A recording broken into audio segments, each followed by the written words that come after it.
你家抽屉最深处可能就躺着这几年悄悄翻了几千倍的宝贝，别急着把它当成零钱拿去买菜，更别懵懵懂懂的拿去银行换新钞。只要你把家里角角落落翻个底朝天，找到我今天要说的那3枚硬币，你说不定就捡到了一个天大的漏。尤其是其中那一枚民国38年的五角，它现在的身价可能会让你惊得合不拢嘴。我是健康之道的蔡志玲，今天咱们不绕弯子，也不讲那些虚头巴脑的理论，直接带各位来一场实实在在的家庭寻宝，看看你是不是那个守着金山却不自知的幸运儿。各位老朋友，大家好呀，欢迎回到健康之道，我是蔡志玲。咱们这个频道就是专门给咱中老年朋友分享生活中那些实实在在能用得上的知识，里头都是干货和好消息。如果你还没订阅，现在就动动手指点个订阅，再按个赞，这样下次再有这种能让钱包鼓一点的好门路，我保证你绝对不会错过。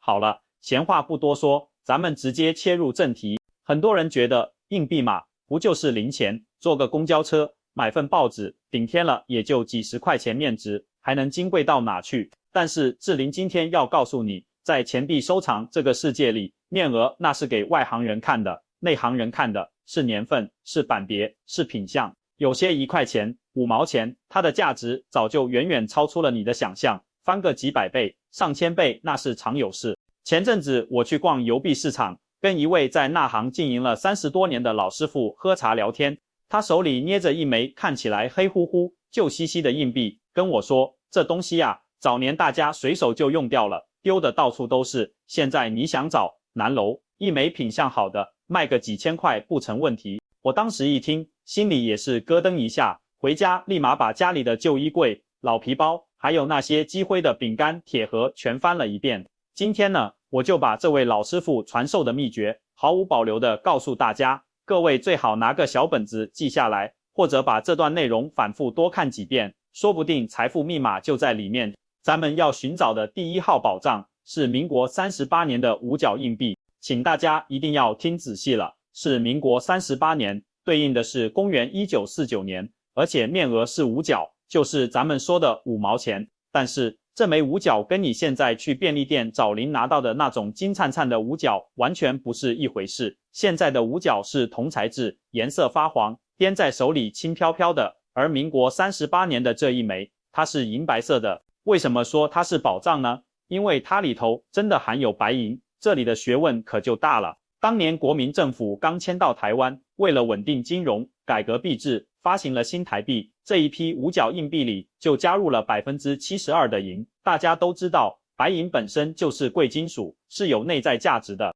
所以如果你家里真有这种硬币，拿在手里掂量一下，你会感觉它比现在的硬币要沉甸甸的，有一种很实在的压手感，这就是真材实料的证明。除了掂重量，还有一个辨别的小窍门，就是听声音。你可以拿着这枚硬币轻轻地往桌边敲一下，或者拿2枚互相轻轻一碰，含银的硬币发出的声音是非常清脆悠扬的，叮的一声，带着回响，就像小银铃一样。而普通的铜币或者镍币，声音是哒的一声，比较短促发闷，一听就不一样。这枚硬币的正面是国父孙中山先生的头像，背面是台湾地图加上一幅耕牛图，看起来充满了古早的韵味。它之所以值钱，除了含银，更关键的是存世量非常稀少。你想啊，那个年代大家生活多不容易，有点钱赶紧拿去换米换油了，谁会特意留着5毛钱不花呢？再加上后来金属价格涨了，不少人都把这种含银的硬币拿去熔掉了，打成戒指、项链什么的，这就导致能完好保存到今天的少之又少，物以稀为贵，这在收藏界是永远不变的真理。现在市面上如果是一枚流通过，看起来旧旧的，品相普通的民国38年五角，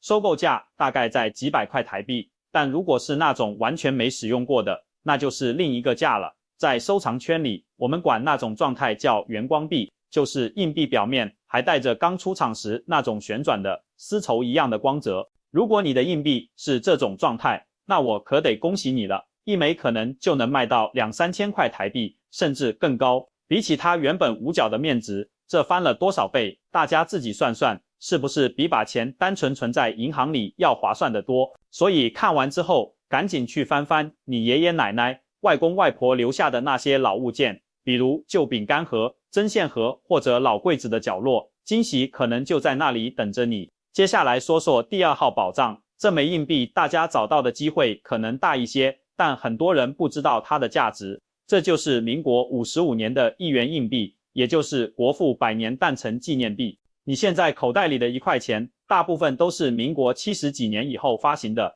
图案大家都看熟了。但这枚民国55年的1块钱长得不一样，它的正面是国父的侧面像，背面清清楚楚地写着“国父100年诞辰纪念”这几个字。这枚硬币是为了纪念孙中山先生诞辰100周年特别发行的，它不含银，但是纪念意义非常重大，而且年份也算比较老了。它当年的发行量其实不算特别少，但胜在年代久远，加上很多人不识货，把它混在普通零钱里花掉了，或者随手不知丢哪了，所以现在能看到的好品相的也不多了，可以说是凤毛麟角。志玲要特别提醒大家，收藏这枚硬币品相极其关键，如果是磨损的很厉害，字迹都模糊不清的，那价值可能就不太高，大概就几十块钱。但如果是品相好，看起来仍然很新的，那一枚卖到100块台币左右是没问题的。虽然没有刚才说的五角银币那么值钱，但你想想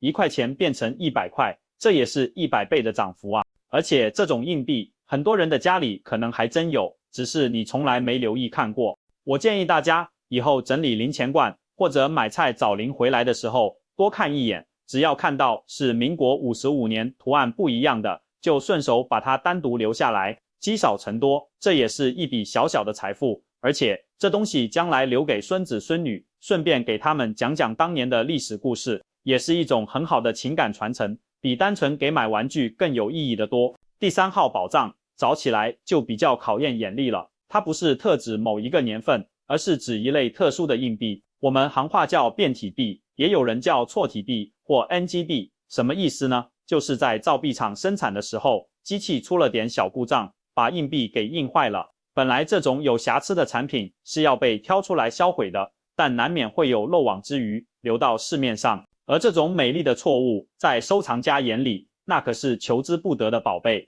比如说你拿起一枚硬币，发现它的图案印歪了，没在正中间，这叫偏打，偏得越厉害越稀奇，价值也越高。或者你发现硬币的边缘多出了一小块凸出来的，这叫多肉。还有一种更罕见的，就是硬币正反两面的图案方向不对。正常来说，我们拿着一枚硬币，把它从正面翻到背面，图案应该是保持正向的。但如果你翻过来，发现背面的图案是倒过来的，或者转了90度，这叫逆背。这种逆背币非常少见，价格自然也是水涨船高。志玲我就听说过一枚偏打非常严重的硬币，在拍卖会上拍出了好几万的高价，所以大家以后数零钱的时候，千万别嫌麻烦，每一枚都仔细瞅一瞅。如果看到长得怪模怪样的，千万别以为是假币就随手扔掉，那很可能是财神爷悄悄送给你的礼物，一定要好好收起来。除了这3种，其实还有一些特殊年份的硬币，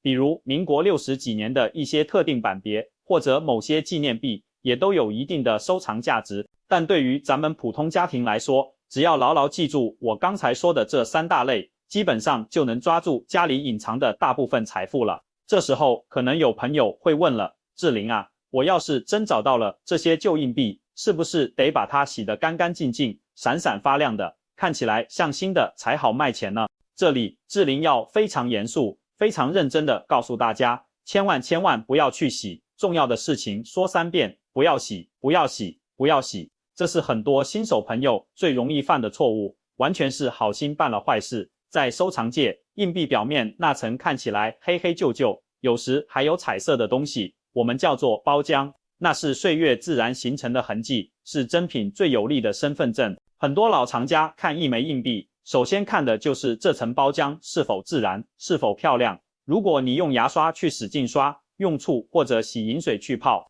把那层宝贵的包浆洗掉了，硬币看起来是白了亮了，但那种光泽是死板的刺眼的贼光，我们叫洗白币。这种币在行家眼里就等于被破坏了，价值会大打折扣，原本能卖2000块的洗完可能200块都没人要了。所以，如果你找到了旧硬币，不管它有多脏，哪怕上面有些绿色的铜锈，你都不要去动它，保持它最原始的状态，就是最好的保护。你可以去文具店或者网上买那种专门放硬币的小圆盒或者纸质币夹，把它装起来，避免继续氧化，也避免手上的汗水和油脂直接接触它，这就足够了。说到保存，志玲还得再多唠叨几句。咱们台湾四面环海，气候潮湿，特别是住在基隆、宜兰、台北这些地方的朋友，东西很容易发霉长锈，硬币也是金属，最怕的就是潮湿。如果你随便把它丢在抽屉里，时间一长，它可能会长出很难看的锈斑，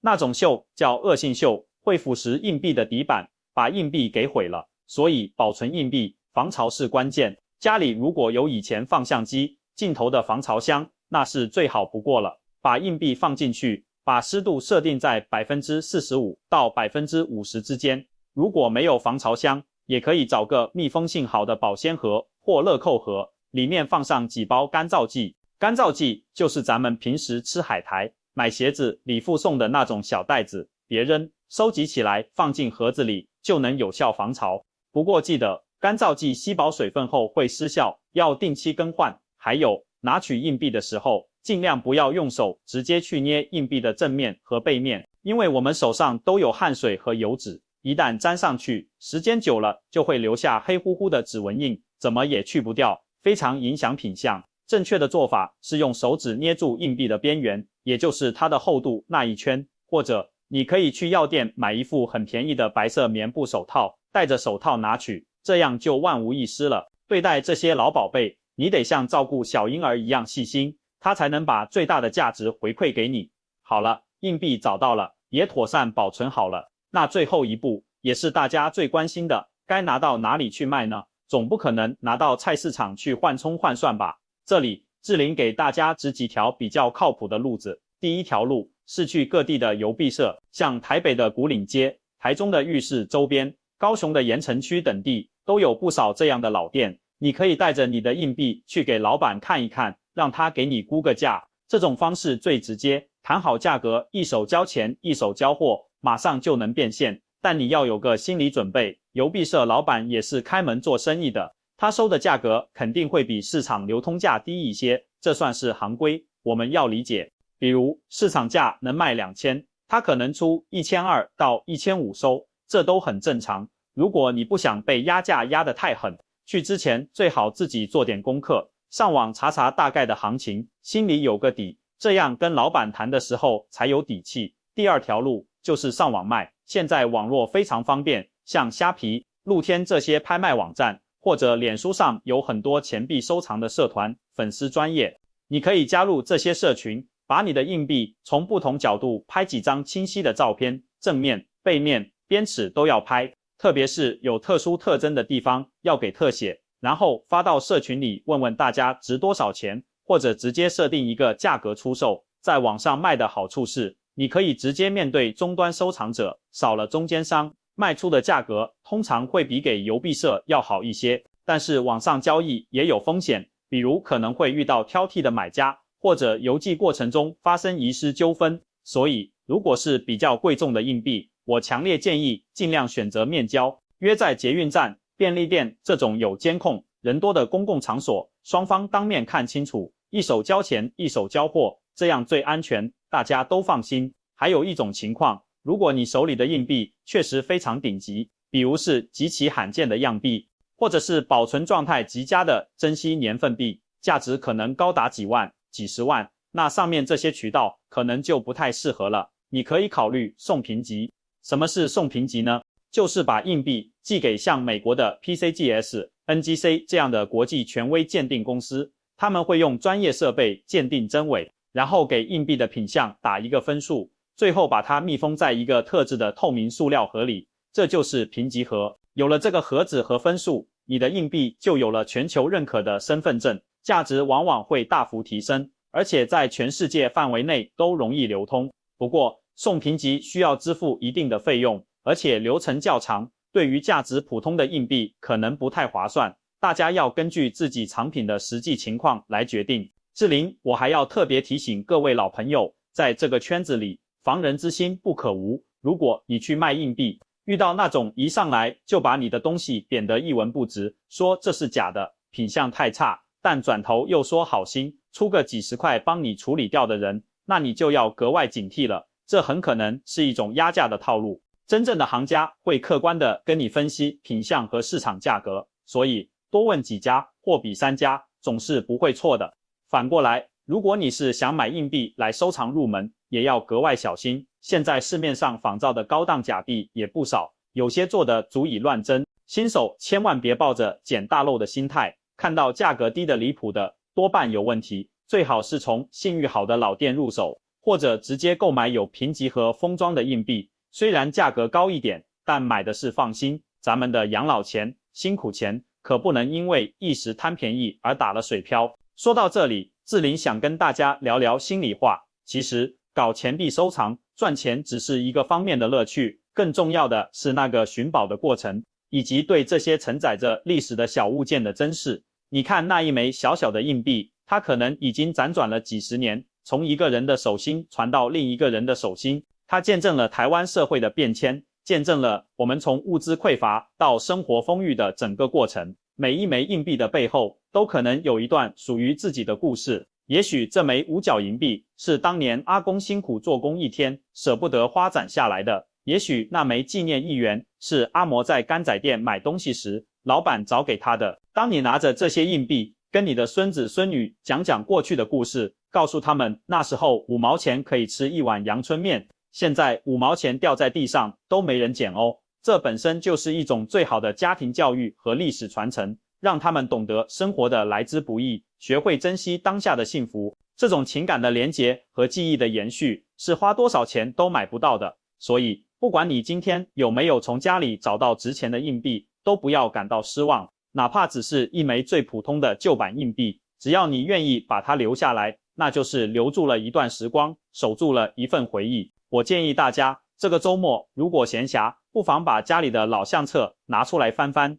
顺便把那些尘封的抽屉、老橱柜，甚至床底下的铁盒子都找出来，发动全家人一起来一次怀旧大扫除。这本身就是一场充满乐趣的家庭寻宝游戏，说不定在哪个被遗忘的角落，就静静地躺着一枚民国38年的五角银币，正等待着你的目光再次将它唤醒。就算没找到特别值钱的硬币，翻出一些老邮票、旧粮票、过去的火车票或者戏票，那也是很有意思的。现在的年轻人都喜欢复古风潮，这些老物件在他们眼里可是很潮的宝贝。你可以把它们整理好，做成一本小小的家庭记忆册，在旁边注明时间和来历，这就是你们家独一无二的传家宝，比任何买来的贵重礼品都有意义。如果你觉得今天讲的这些内容对你有启发，或者你觉得志霖我讲的还算明白实在，那就请你动动手指帮我点个赞，也把这篇内容分享给你的老伴、老友，或者分享到你的LINE群组、社区群里，告诉大家快去看看家里的老抽屉，说不定真有宝藏，让更多的朋友有机会一起参与这场有趣的寻宝。